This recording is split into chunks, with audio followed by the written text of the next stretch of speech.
Well, Peter, I think we better change tack a bit here. I'm going to still keep on 40 just for the next 2 or 3 talks, and then we're going to change tack completely halfway through Lent. But this one's different. This is the story of the disciples after Jesus had died. And the time between Easter and Pentecost is a 50-day period, but the time between Easter, as we see it now and how it works out in the church calendar, time from Easter Day to Ascension is a 40-day period.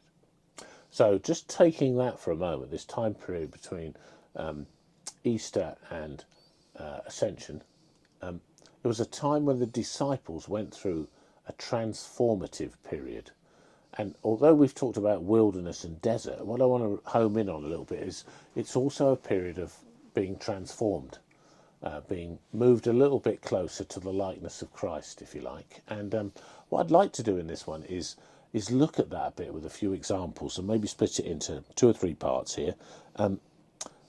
It's a different take. It's a time of revelation. So the first thing we can come across, if we look at this is in John's Gospel, is where Mary, she thinks all's gone wrong and she's lost Jesus.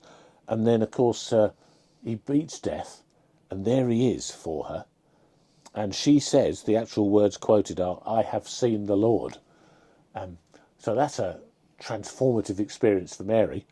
And then what happens in the story is that Jesus walks into what is a locked room, and the first words he says are, "Peace be with you."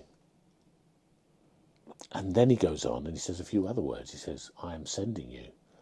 And he says, "Receive the Holy Spirit. And maybe you should try and make sure you forgive." So there's a heck of a lot of the key words of Jesus that come after he's been resurrected.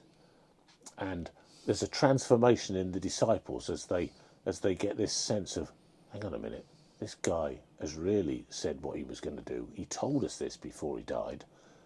He said he was going to come back. And there he is. And he's telling us we can be at peace. And he's telling us he's here with us. He's telling us just keep forgiving people. He's telling us wait and you will receive the Spirit, which is what he promised us back in John's Gospel that we read, in our way of looking at it, in John 15 to 17.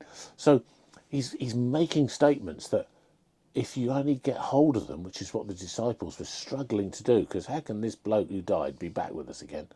And so I just want to encourage that this is a time of change, that as you focus on Lent, all sorts of things can happen.